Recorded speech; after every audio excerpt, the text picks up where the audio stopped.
Assalamualaikum warahmatullahi wabarakatuh.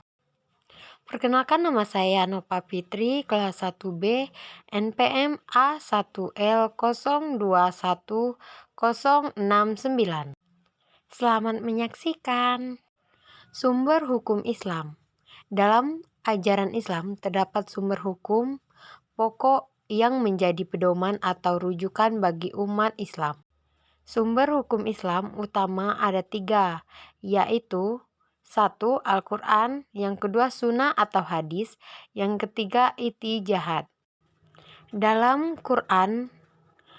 buku Ushul Fiqih 1 2018 karya Rusdaya Basri, kedudukan Al-Quran dalam Islam adalah sebagai sumber hukum umat Islam dari segala sumber hukum yang ada di bumi. Al-Quran dan hadis merupakan dua hal pokok dalam ajaran Islam. Keduanya merupakan hal sentral yang menjadi jantung umat Islam. Karena seluruh bangunan, doktrin, dan sumber keilmuan Islam terinspirasi dari dua hal pokok tersebut. Kedudukan Al-Quran sebagai sumber utama dan pertama bagi penetap hukum.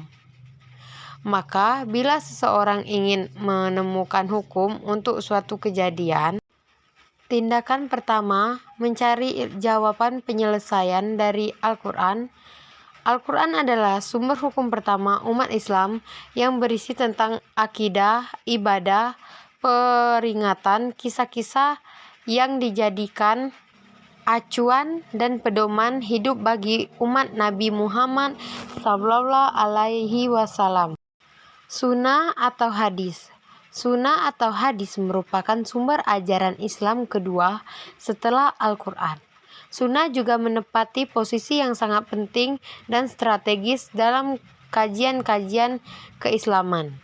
Keberadaan dan kedudukannya tidak diragukan lagi. Sunnah dari sebagai etimologi adalah perbuatan yang semula belum pernah dilakukan kemudian diikuti oleh orang yang lebih baik, perbuatan terpuji maupun tercela. Perbuatan dan tariknya atau yakni ucapan dan perbuatan sahabat yang beliau diamkan dengan arti membenarkan. Seluruh umat Islam telah sepakat bahwa hadis Rasul merupakan sumber dan hukum Islam setelah Al-Quran. Kesepakatan umat Islam dalam mempercayai, menerima, dan mengamalkan segala ketentuan yang terkandung dalam hadis ternyata sejak Rasulullah masih hidup.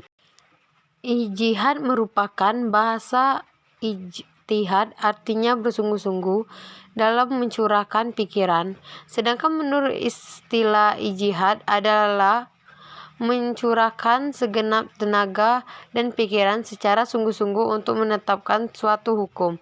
Ijtihad dapat dilakukan ketika suatu masalah yang hukumannya tidak ada di dalam Al-Quran dan hadis, sehingga bisa menggunakan ijtihad dengan menggunakan akal pikiran, namun tetap mengacu berdasarkan Al-Quran dan hadis. Ijtihad merupakan sumber hukum Islam setelah Al-Quran dan hadis. Ketika melakukan ijtihad tidak boleh bertentangan dengan Al-Quran dan hadis. Bentuk ijtihad itu ada 3 macam, yaitu ijma adalah kesempatan dan ketetapan hati untuk melaksanakan sesuatu. Ijma dilakukan untuk merumuskan suatu hukum yang tidak disebut secara hukum dalam Al-Quran dan hadis. Qiyas adalah mempersamakan hukum suatu masalah yang belum ada kedudukan hukumnya dengan masalah lama yang pernah karena ada alasan yang sama. Marsalah merupakan cara dalam menetapkan hukum di mana berdasarkan pertimbangan kegunaan dan manfaatnya. Sepeninggalan beliau, masa Khulafaul Rasyidin dan masa-masa selanjutnya tidak ada yang mengingkarinya.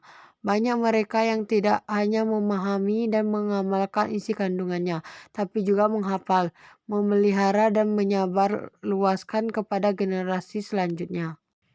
Sekian dan terima kasih. Wassalamualaikum warahmatullahi wabarakatuh.